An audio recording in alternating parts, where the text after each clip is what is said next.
Baik saja, saat ini saya akan bicara soal kemungkinan Ciro Alves, ex-striker dari Persib Bandung yang saat ini merumput dan memperkuat Malut United di Liga Super Indonesia.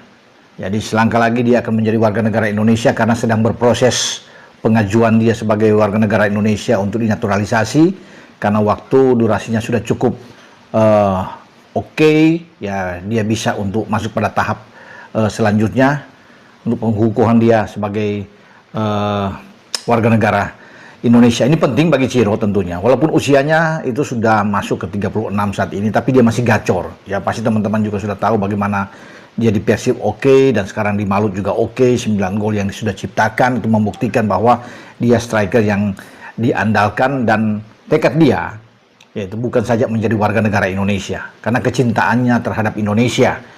Karena Ciro itu berambisi untuk bisa memakai seragam timnas ya Indonesia tentunya.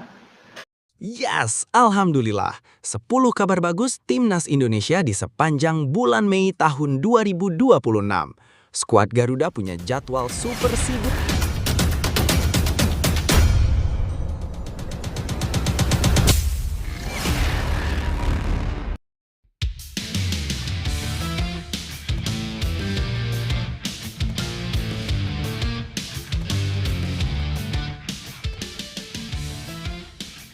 Yes, Alhamdulillah. 10 kabar bagus Timnas Indonesia di sepanjang bulan Mei tahun 2026.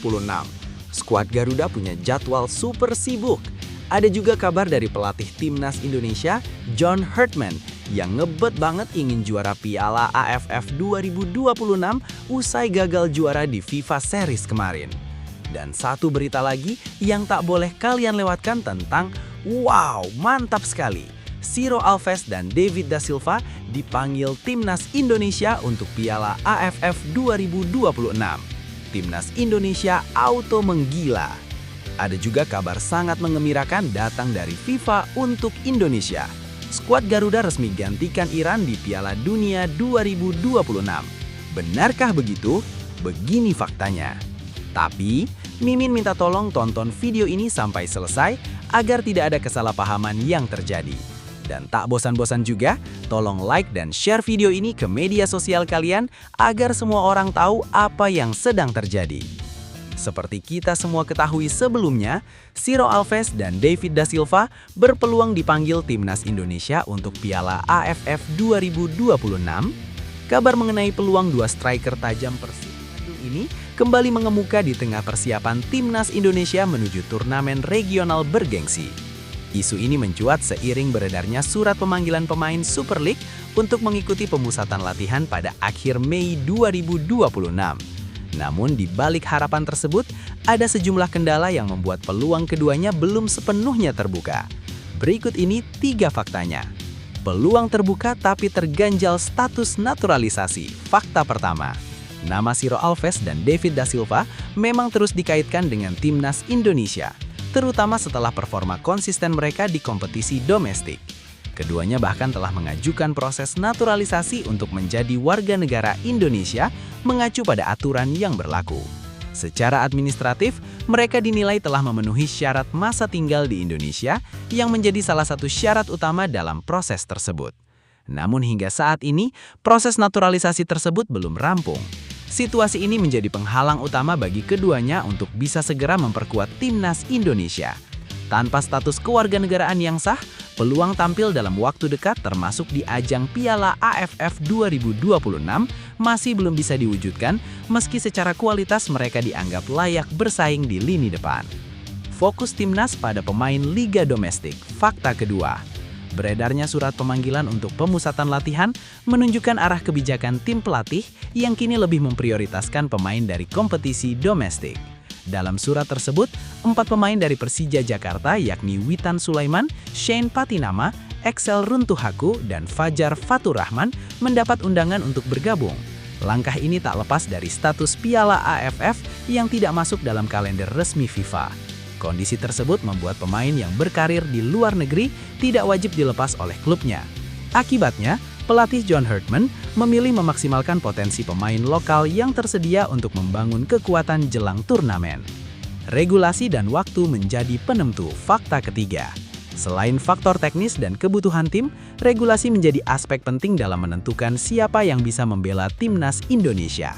Aturan dalam Undang-Undang Nomor 12 Tahun 2006 tentang Kewarganegaraan menyebutkan bahwa pemain asing bisa mengajukan naturalisasi jika telah tinggal di Indonesia minimal 5 tahun berturut-turut atau 10 tahun tidak berturut-turut. Di sisi lain, Statuta FIFA juga mengatur perpindahan federasi pemain yang harus dipenuhi sebelum seorang pemain bisa membela negara baru. Walaupun Ciro Alves dan David da Silva disebut telah memenuhi syarat masa tinggal, proses administratif yang belum selesai membuat waktu menjadi faktor krusial. Tanpa kepastian dalam waktu dekat, peluang mereka untuk tampil di pemusatan latihan maupun Piala AFF 2026 masih harus menunggu perkembangan lebih lanjut. Nah, sebelum lanjut mendengar berita ini, untuk para netizen, keluarkan satu kalimat pamungkas untuk menanggapi kabar ini. Menurut kalian, apakah kalian setuju Ciro Alves dan David da Silva segera dinaturalisasi dan bergabung dengan timnas Indonesia untuk Piala AFF edisi kali ini? Mengingat lini depan timnas Indonesia sangat mandul dalam urusan mencetak gol, atau kalian punya pendapat lain? Ayo teman, berikan tanggapan kalian di kolom komentar. Bravo Timnas Indonesia, bravo John Herdman, bravo PSSI. Ayo Garuda, buktikan bahwa level kita sudah dunia. Buktikan bahwa kita adalah raksasa Asia, juara Piala AFF dan juara Piala Asia harga mati. Di sisi lain, jangan lupa juga satu kalimat khusus untuk Erick Thohir CS yang sedang berusaha keras memajukan sepak bola Indonesia. Silahkan tulis di kolom komentar. Ayo terbang tinggi Garuda. Mari kita lanjut teman-teman. Situasi ini menunjukkan bahwa kualitas pemain saja tidak cukup untuk menembus timnas Indonesia karena faktor administratif bisa menjadi penentu utama. Ciro Alves dan David da Silva berada dalam posisi yang serba tanggung. Di satu sisi performa mereka di liga domestik layak dipertimbangkan, namun di sisi lain status kewarganegaraan yang belum rampung membuat peluang itu tertahan. Lebih lanjut, kebijakan memprioritaskan pemain lokal dalam pemusatan latihan juga menjadi langkah realistis mengingat keterbatasan regulasi turnamen yang tidak masuk kalender FIFA.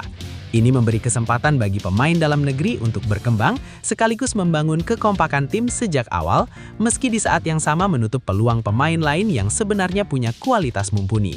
Setiap perjalanan besar hampir selalu diiringi dengan tantangan yang tidak mudah. Ketika peluang terasa tertahan oleh hal-hal yang di luar kendali, itu bukan akhir dari segalanya, melainkan bagian dari proses yang menguatkan mental dan ketahanan. Justru di titik seperti ini, konsistensi dan kesabaran benar-benar diuji. Mereka yang mampu bertahan dan terus berkembang di masa sulit, biasanya akan muncul lebih siap saat kesempatan itu benar-benar datang. Kerja keras yang dilakukan hari ini mungkin belum langsung terlihat hasilnya, tetapi tidak pernah benar-benar hilang. Setiap latihan, setiap pertandingan, setiap usaha kecil yang dilakukan dengan serius akan menjadi bekal besar di masa depan. Fokus pada peningkatan diri, menjaga performa dan tetap disiplin akan membuat posisi tetap kuat bahkan saat peluang belum sepenuhnya terbuka. Tidak semua proses berjalan cepat. Ada yang membutuhkan waktu lebih panjang untuk mencapai titik yang diinginkan. Namun waktu tersebut bukanlah penundaan tanpa arti, melainkan ruang untuk memperbaiki, memperkuat dan mematangkan diri. Ketika akhirnya kesempatan itu datang, tidak hanya siap secara kemampuan, tetapi juga siap secara mental. Terus melangkah dengan keyakinan dan semangat yang terjaga. Setiap usaha yang konsisten akan menemukan jalannya sendiri. Tidak ada perjuangan yang sia-sia selama tetap bergerak maju dan tidak menyerah pada keadaan. Bahaya bagi timnas Indonesia. AFF berencana undang Australia ikuti ASEAN Cup 2026. Rencana bahaya bagi timnas Indonesia. AFF berencana mengundang Australia ikuti ASEAN Cup 2026 menjadi sorotan besar menjelang turnamen regional paling bergengsi di Asia Tenggara. Rencana Federasi Sepak Bola ASEAN AFF untuk mengundang Australia menghadirkan dinamika baru yang berpotensi mengubah peta persaingan secara drastis. Di tengah ambisi besar Indonesia meraih gelar pertama, muncul tantangan baru yang tak bisa dianggap remeh. Berikut ini 3 faktanya. Ancaman baru dari raksasa Asia Pasifik. Fakta pertama. Rencana AFF mengundang Australia bukan sekedar wacana biasa. Tim berjuluk Socceroos itu saat ini berada di level yang jauh di atas mayoritas negara Asia Tenggara, dengan peringkat FIFA yang stabil di papan atas dan pengalaman tampil di Piala Dunia. Kehadiran mereka jelas akan meningkatkan kualitas kompetisi secara signifikan. Selama ini, ASEAN Cup hanya diikuti negara-negara Asia Tenggara, namun langkah ekspansi ini membuka peluang perubahan besar. AFF dilaporkan mempertimbangkan gerakan besar dengan mengundang Australia untuk meningkatkan level dan nilai turnamen di mata dunia. Jika itu menjadi kenyataan, kualitas kompetisi dan nilai komersial bisa melonjak signifikan. Pernyataan tersebut menunjukkan bahwa keputusan ini tidak hanya soal teknis, tetapi juga strategi jangka panjang untuk menaikkan pamor turnamen. Persiapan serius Indonesia terancam ujian berat fakta kedua. Di sisi lain, timnas Indonesia sebenarnya tidak tinggal diam. Berbagai langkah strategis sudah disiapkan untuk menghadapi ASEAN Cup 2026, mulai dari mendatangkan pelatih baru John Herdman hingga penyesuaian jadwal kompetisi domestik agar fokus tim tidak terpecah. PSSI bahkan memundurkan kick-off Super League demi memastikan pemain bisa tampil maksimal di turnamen tersebut. Training camp juga sudah dijadwalkan sebagai bagian dari persiapan matang. Namun, semua rencana itu berpotensi menghadapi ujian besar jika Australia benar-benar ikut serta. Kesenjangan kualitas menjadi tantangan nyata yang harus dihadapi, terutama bagi tim yang masih memburu gelar pertama sepanjang sejarah. Dilema identitas ASEAN Cup, fakta ketiga. Langkah AFF ini juga memunculkan dilema yang cukup serius. Di satu sisi, menghadirkan Australia akan meningkatkan kualitas dan daya tarik turnamen. Namun, di sisi lain, hal ini berpotensi mengikis identitas asli ASEAN Cup sebagai ajang kompetisi negara-negara Asia Tenggara. AFF kini menatap keputusan besar, menjaga identitas tradisional ASEAN atau ekspansi dan mengangkat turnamen ke level baru. Pernyataan tersebut mencerminkan situasi yang tidak mudah. Turnamen ini bukan hanya soal persaingan, tetapi juga soal jati diri kawasan sepak bola Asia Tenggara yang selama ini dibangun bersama. Selain itu, faktor jadwal juga menjadi kendala. Karena ASEAN Cup tidak masuk kalender FIFA, Australia kemungkinan tidak bisa menurunkan skuad terbaiknya. Meski begitu, kedalaman skuad mereka tetap cukup untuk menjadi ancaman serius bagi tim manapun. Dalam situasi seperti ini, satu hal menjadi jelas. ASEAN Cup 2026 berpotensi menjadi edisi paling kompetitif sepanjang sejarah. Bagi Indonesia, ini bukan sekedar turnamen biasa, tetapi panggung pembuktian apakah mimpi juara bisa bertahan di tengah tantangan yang semakin besar. Lebih lanjut, rencana mengundang Australia ke ASEAN Cup 2026 terasa seperti pedang bermata dua. Di satu sisi, kualitas turnamen jelas akan naik dan memberi pengalaman berharga bagi tim-tim Asia Tenggara untuk menghadapi level permainan yang lebih tinggi. Ini bisa menjadi tolok ukur nyata sejauh mana perkembangan sepak bola kawasan masuk Indonesia yang sedang berbenah.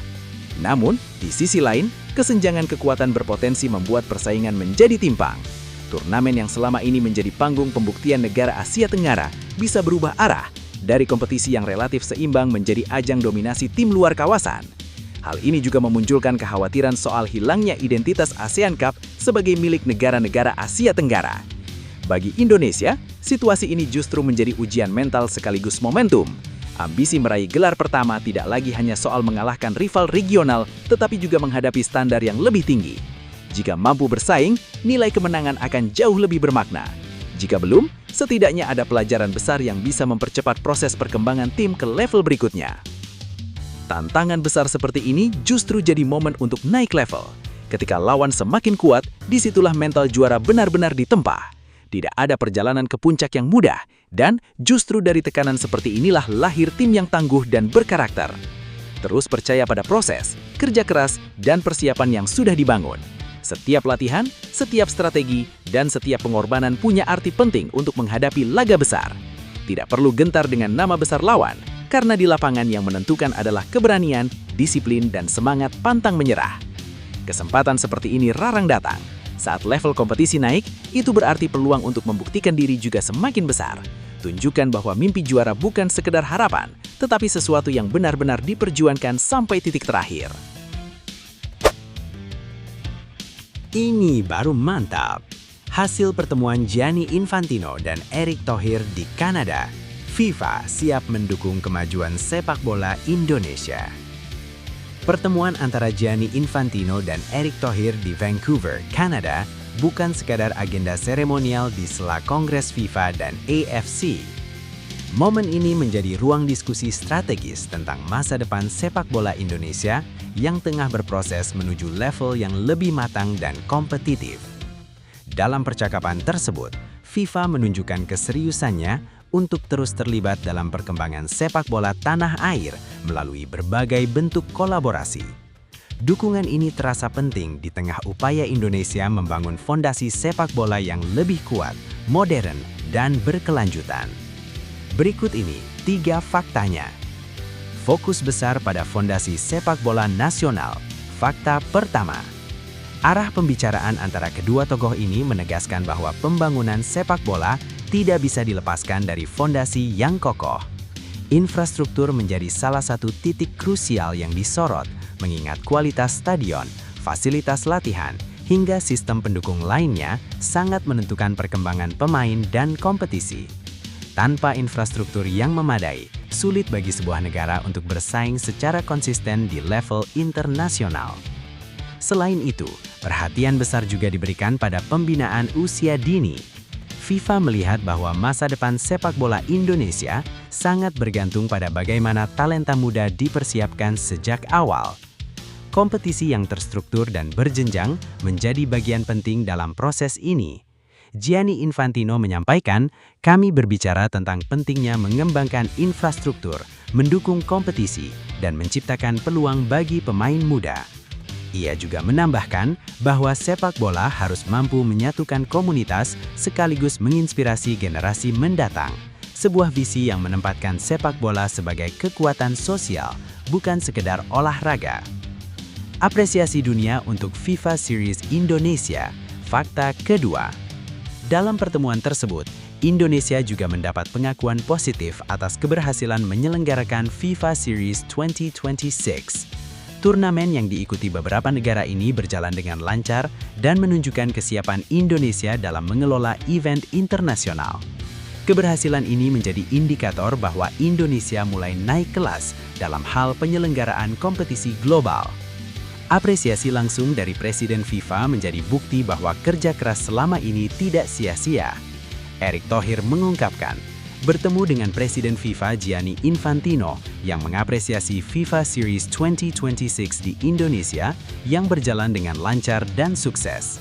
Lebih dari sekedar pujian, pengakuan ini menjadi validasi bahwa Indonesia mampu memenuhi standar internasional, baik dari sisi teknis maupun non-teknis, mulai dari organisasi pertandingan hingga antusiasme publik yang tinggi.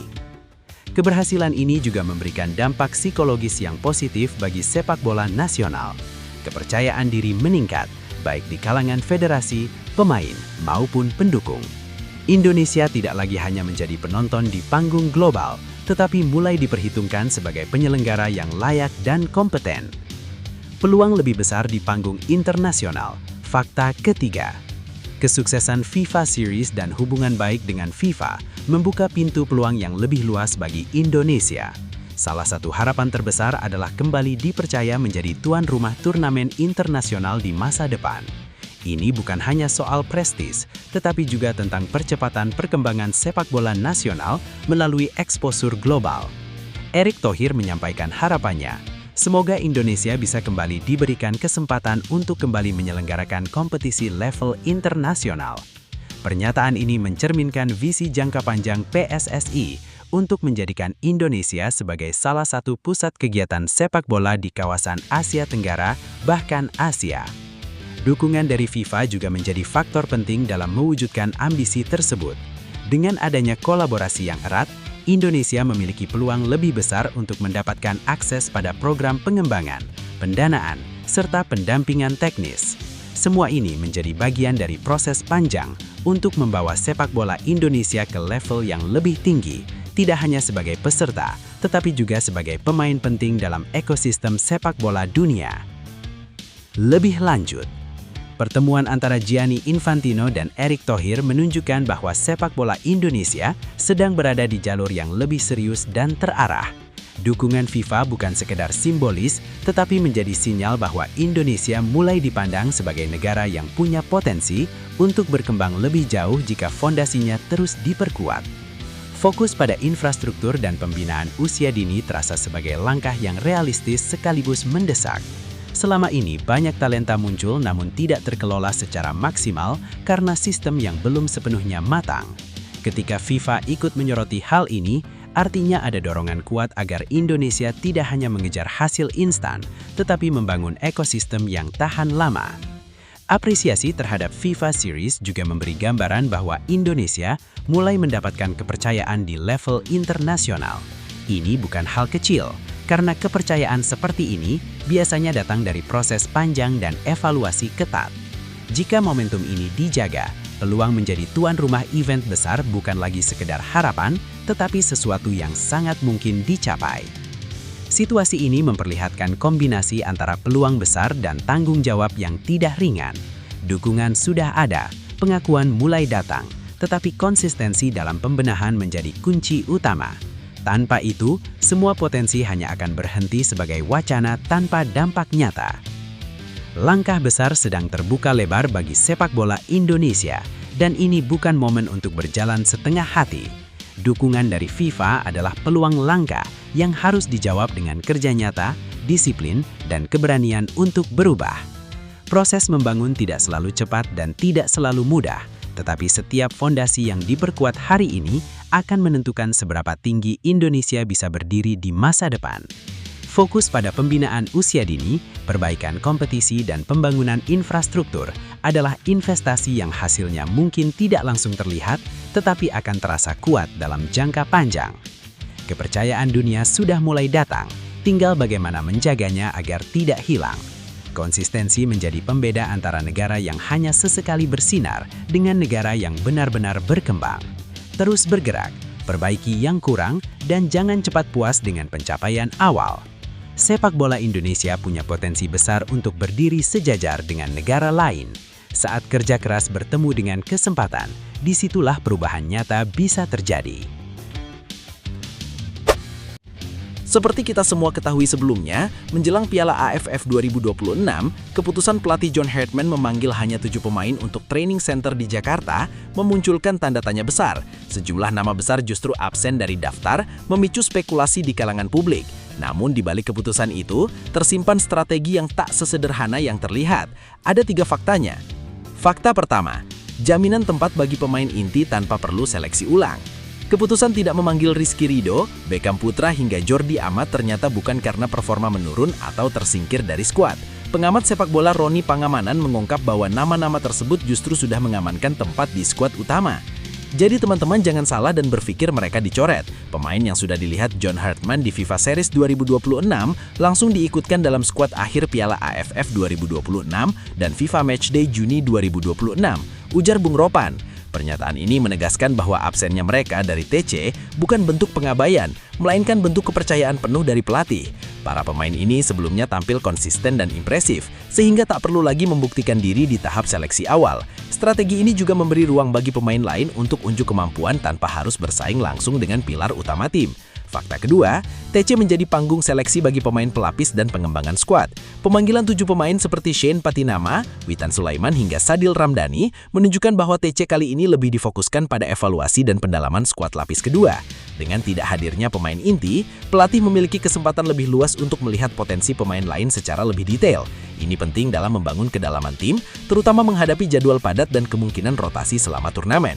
Pendekatan ini juga memberi pesan bahwa persaingan di timnas tetap terbuka. Siapapun yang tampil maksimal di TC berpeluang besar menjadi bagian penting dari strategi tim, bahkan bisa menjadi kejutan di turnamen nanti. Fakta ketiga, kasus khusus Tom Hai yang butuh pemantauan langsung. Berbeda dengan pemain lain, Tom Hai justru dipanggil mengikuti TC karena situasi yang unik. Gelandang 30 tahun itu sebelumnya absen dalam agenda timnas akibat menjalani sanksi larangan bermain. Kondisi tersebut membuat John Hartman belum melihat performa terbaru Tom Hai secara langsung dalam sistem permainan tim. Karena itu, TC menjadi momen penting untuk mengevaluasi kesiapan sang pemain sebelum benar-benar diturunkan di Piala AFF 2026. Dengan jadwal turnamen yang dimulai akhir Juli, waktu pemantauan ini menjadi krusial. Hartman ingin memastikan bahwa setiap pemain yang masuk skuad bukan hanya siap secara teknis, tetapi juga selaras dengan taktik dan ritme permainan tim. Keputusan yang awalnya memicu tanda tanya justru menggambarkan perencanaan yang matang. Tim tidak sekedar memilih pemain terbaik, tetapi juga membangun keseimbangan antara kepastian dan kesempatan. Dalam sepak bola modern, strategi seperti ini sering menjadi pembeda antara tim yang sekedar kuat dan tim yang benar-benar siap menjadi juara. Nah, sebelum lanjut mendengar berita ini, untuk para netizen, keluarkan satu kalimat pamungkas untuk menanggapi kabar ini. Menurut kalian, apakah kalian yakin timnas Indonesia asuhan John Hartman ini mampu menjadi juara Piala AFF di edisi kali ini? Ayo teman, berikan tanggapan kalian di kolom komentar. Bravo timnas Indonesia, bravo John Hartman, bravo PSSI. Ayo Garuda, buktikan bahwa level kita sudah dunia. Buktikan bahwa kita adalah raksasa Asia, juara Piala AFF dan juara Piala Asia harga mati. Di sisi lain, jangan lupa juga satu kalimat khusus untuk Erick Thohir CS yang sedang berusaha keras memajukan sepak bola Indonesia. Silakan tulis di kolom komentar. Ayo, terbang tinggi Garuda. Mari kita lanjut teman-teman. Keputusan ini mencerminkan pendekatan yang cukup matang dalam manajemen tim. Tidak semua pemain harus melalui tahap yang sama ketika kualitas dan kontribusinya sudah terbukti. Memberikan jaminan tempat kepada pemain inti justru bisa menjaga stabilitas tim dan menghindari kelelahan yang tidak perlu menjelang turnamen besar seperti Piala AFF 2026. Lebih lanjut, di sisi lain, langkah John Hartman membuka ruang bagi pemain lain di training center menunjukkan adanya fokus pada kedalaman skuad. Tim yang kuat bukan hanya soal 11 pemain utama, tetapi juga kesiapan pelapis ketika dibutuhkan. Ini bisa menjadi keuntungan besar dalam turnamen dengan jadwal padat. Situasi Tom Hai juga memperlihatkan fleksibilitas dalam pengambilan keputusan. Pemain yang belum terpantau karena kendala sebelumnya tetap diberi kesempatan untuk membuktikan diri secara langsung. Pendekatan ini terasa adil sekaligus strategis.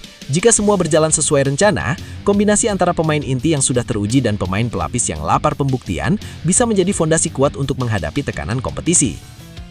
Situasi seperti ini mengajarkan bahwa setiap proses punya jalurnya sendiri. Ada yang langsung dipercaya karena konsistensi, ada juga yang harus melewati pembuktian tambahan. Keduanya bukan tentang siapa lebih hebat, tapi tentang kesiapan di waktu yang tepat. Dalam perjalanan menuju Piala AFF 2026, setiap pemain membawa peran penting, cahe itu sebagai tulang punggung tim atau sebagai energi baru yang siap mengejutkan. Kesempatan tidak selalu datang dengan cara yang sama, tapi selalu terbuka bagi yang siap bekerja keras. Kepercayaan seperti yang diberikan John Hartman adalah hasil dari proses panjang, sementara kesempatan di training center adalah pintu bagi mereka yang ingin membuktikan diri lebih jauh. Dua jalan berbeda, tapi tujuannya sama. Terus melangkah, tetap fokus dan manfaatkan setiap peluang sekecil apapun, karena dalam sepak bola, satu momen bisa mengubah segalanya. Kisah miris Rafael Struijk, pemain Dewa United yang masih dipinggirkan John Hartman dari timnas Indonesia. Kisah miris Rafael Struijk, pemain Dewa United yang masih dipinggirkan John Hartman dari timnas Indonesia, menjadi potret tentang kerasnya persaingan di skuad Garuda jelang turnamen penting. Di tengah pemanggilan kembali sejumlah nama lama untuk pemusatan latihan, satu sosok justru menghilang dari radar. Berikut ini 3 faktanya. Fakta pertama, comeback wajah lama di skuad Garuda. Pemanggilan pemain untuk pemusatan latihan timnas Indonesia jelang Piala AFF 2026 membawa nuansa berbeda. Beberapa nama yang sempat lama absen akhirnya kembali mendapat kepercayaan. Muhammad Riyandi, Yang Sesayuri, Witan Sulaiman, Sadil Ramdhani, Wahyu Prasetyo, Ricky Kambuaya, hingga Egy Maulana Fikri kembali menghiasi daftar. Kembalinya para pemain ini bukan tanpa alasan. Mereka dinilai mampu memberi energi baru sekaligus pengalaman yang dibutuhkan tim. Terlebih beberapa di antaranya seperti Wahyu, Ricky, dan Egy tampil bersama Dewa United, menunjukkan bahwa performa di level klub tetap menjadi pertimbangan utama dalam keputusan pelatih. Momentum ini sekaligus menjadi ajang pembuktian bahwa pintu timnas selalu terbuka bagi siapa saja yang mampu menunjukkan kualitas. Fakta kedua, nama Rafael Struijk menghilang dari daftar. Di tengah kembalinya banyak pemain, absennya Rafael Struijk justru menjadi sorotan. Penyerang berusia 23 tahun itu kembali tidak dipanggil dalam 2 agenda FIFA Matchday berakhir. Situasi ini terasa kontras jika mengingat perannya di era kepelatihan Shin Tae-yong pada 2023 hingga 2024 saat ia kerap menjadi andalan di lini depan. Kondisi ini memunculkan tanda tanya besar. Struijk yang dulu kerap dipercaya kini harus menerima kenyataan berada di luar rencana pelatih John Hartman. Perubahan arah kebijakan tim, kebutuhan taktik hingga persaingan yang semakin ketat menjadi faktor yang tak bisa dihindari. Sepak bola memang tidak hanya soal nama besar, tetapi juga soal konsistensi dan kecocokan dengan strategi yang diterapkan. Fakta ketiga, performa klub belum cukup meyakinkan. Jika menilik performanya bersama Dewa United musim ini, Struijk sebenarnya mendapatkan kesempatan bermain yang cukup. Ia tampil dalam 19 pertandingan dengan total 549 menit di semua kompetisi. namun kontribusinya masih terbatas dengan catatan 1 gol dan 1 assist hingga April 2026, yang keduanya justru lahir di ajang AFC Challenge League, bukan kompetisi domestik. Tak hanya itu, perannya di klub juga belum sepenuhnya solid. Ia hanya 5 kali menjadi starter dan belum pernah bermain penuh selama 90 menit. Situasi ini memperlihatkan bahwa dirinya masih belum menjadi pilihan utama di level klub, yang pada akhirnya berdampak pada peluangnya di timnas. Dalam sepak bola modern, statistik dan konsistensi menjadi bahasa utama yang sulit untuk dibantah. Kisah ini menggambarkan betapa cepatnya dinamika dalam dunia sepak bola berubah. Hari ini bisa menjadi andalan, besok bisa saja tersisih. Namun cerita belum selesai. Selalu ada ruang untuk bangkit, memperbaiki diri, dan kembali merebut tempat yang sempat hilang. Lebih lanjut, situasi yang dialami Rafael Struijk mencerminkan realitas keras dalam sepak bola profesional, di mana performa menjadi penentu utama, bukan sekedar reputasi masa lalu. Ketika kontribusi di level klub belum konsisten, wajar jika pelatih mencari opsi lain yang lebih siap secara statistik dan kebutuhan taktik. Keputusan John Hartman juga menunjukkan adanya pergeseran arah dalam tubuh timnas Indonesia dengan kombinasi pemain lama yang kembali dan kemungkinan pendekatan strategi yang berbeda. Ini bukan semata soal mengampingkan satu pemain, melainkan bagian dari upaya membentuk skuad paling kompetitif untuk target jangka pendek seperti Piala AFF 2026. Di sisi lain, kondisi ini menjadi sinyal penting bahwa persaingan di lini depan semakin ketat. Setiap pemain dituntut tampil maksimal di klub agar tetap relevan di level internasional. Tanpa peningkatan performa yang signifikan, peluang untuk kembali ke skuad akan semakin sulit, terlebih dengan munculnya nama-nama lain yang lebih produktif. Situasi seperti ini bukan akhir, melainkan titik jeda untuk mengumpulkan tenaga dan membuktikan kualitas yang sesungguhnya. Banyak pemain besar justru menempa mentalnya dari fase tersingkir seperti ini, lalu kembali dengan versi yang jauh lebih kuat. Fokus pada hal yang bisa dikendalikan, latihan lebih keras, tingkatkan ketajaman, dan manfaatkan setiap menit bermain di klub sebagai panggung pembuktian. Konsistensi kecil yang dilakukan setiap hari seringkali menghasilkan perubahan besar yang tak terduga. Kesempatan mungkin sedang menjauh, tetapi tidak pernah benar-benar hilang. Saat performa meningkat dan kerja keras terus terlihat, pintu itu akan terbuka lagi dengan cara yang lebih meyakinkan. Adu tajam striker timnas Indonesia pilihan John Hartman jelang ASEAN Cup 2026. Adu tajam striker timnas Indonesia pilihan John Hartman jelang ASEAN Cup 2026. Menjadi pintu masuk untuk melihat bagaimana arah baru lini depan skuad Garuda sedang dibentuk. Pemanggilan 23 pemain untuk pemusatan latihan pada 26 hingga 30 Mei di Jakarta bukan sekadar rutinitas, melainkan fase krusial untuk menyaring siapa yang benar-benar siap bertarung di turnamen bergengsi Asia Tenggara. Dengan waktu yang singkat, setiap pemain dituntut tampil maksimal, terutama para penyerang yang menjadi tumpuan dalam mencetak gol. Menariknya, hampir seluruh pemain berasal dari kompetisi domestik, menandakan kepercayaan penuh tim pelatih terhadap kualitas liga dalam negeri. Di tengah persaingan itu, 4 nama striker mencuri perhatian sebagai kandidat utama lini depan. Ini dia 3 faktanya. Fakta pertama, Excel Runtukahu menjelma mesin gol baru yang siap diuji. Excel Runtukahu datang ke pemusatan latihan dengan modal performa yang cukup menjanjikan bersama Persija Jakarta. Dalam 21 pertandingan, ia mampu mencatatkan 6 gol dan 3 assist, sebuah kontribusi yang menunjukkan bahwa dirinya bukan sekadar pelengkap di lini depan. Ketajamannya di area penalti membuatnya menjadi ancaman nyata bagi pertahanan lawan, terutama dalam situasi bola mati maupun serangan terbuka. Lebih dari sekadar angka statistik, Excel memperlihatkan perkembangan dalam membaca permainan. Ia mampu menempatkan diri di posisi yang tepat dan memanfaatkan peluang sekecil apapun menjadi gol. Setelah era Ramadan Sananta yang sebelumnya menjadi andalan, kehadiran Excel membuka harapan baru bagi timnas untuk memiliki sosok striker yang konsisten. Di usia 27 tahun, ia berada dalam fase emas karir, di mana pengalaman dan kematangan berpadu menjadi kekuatan utama. Kesempatan di ASEAN Cup ini bisa menjadi panggung pembuktian bahwa dirinya layak menjadi ujung tombak utama Garuda. Fakta kedua, Hoki Caraka kekuatan fisik dan jam terbang jadi senjata utama. Hoki Caraka menjadi nama berikutnya yang tak kalah menarik untuk disorot. Bersama Persita Tangerang, ia mencatatkan 4 gol dan 1 assist, angka yang mungkin terlihat sederhana, namun menyimpan nilai lebih jika melihat perannya di lapangan. Hoki bukan hanya penyerang murni, tetapi juga pemain yang mampu bergerak fleksibel, bahkan beberapa kali dimainkan sebagai winger untuk memaksimalkan kecepatan dan kekuatan fisiknya. Pengalaman bersama timnas menjadi pembeda yang signifikan. Dengan catatan 10 gol dan 2 assist di level internasional, Hoki sudah terbiasa menghadapi tekanan pertandingan besar. Ia memahami ritme permainan internasional yang berbeda dengan kompetisi domestik. Fisik yang tangguh membuatnya unggul dalam duel udara maupun perebutan bola, sementara agresivitasnya memberi energi tambahan dalam skema pressing. Di usia 21 tahun, Hoki bukan hanya pemain masa depan, tetapi juga aset masa kini yang bisa langsung memberikan dampak. Fakta ketiga, Jens Raven dan Rizky Eka Pratama membawa semangat pembuktian. Dua nama lainnya, Jens Raven dan Rizky Eka Pratama, hadir dengan cerita yang sedikit berbeda. Keduanya belum menjadi sorotan utama, tetapi justru menyimpan potensi kejutan. Jens Raven bersama Bali United mencatat 1 gol dan 2 assist dari 21 pertandingan. Meski kontribusinya belum terlalu besar, ia dikenal sebagai pemain yang disiplin dan memiliki etos kerja tinggi di lapangan. Yang menarik, Jens belum memiliki caps bersama timnas. Artinya, ASEAN Cup berpotensi menjadi panggung debutnya. Situasi ini bisa menjadi motivasi besar untuk tampil habis-habisan demi menarik perhatian pelatih. Sementara itu, Rizky Eka Pratama bersama PSM Makassar telah bermain dalam 22 pertandingan dengan catatan 1 gol dan 1 assist. Ia dikenal sebagai pemain yang konsisten dan mampu menjalankan instruksi taktik dengan baik, meski belum terlalu menonjol dalam hal statistik. Kehadiran Jens dan Rizky memberikan warna berbeda dalam persaingan lini depan. Mereka membawa semangat pembuktian yang seringkali menjadi faktor pembeda dalam turnamen singkat.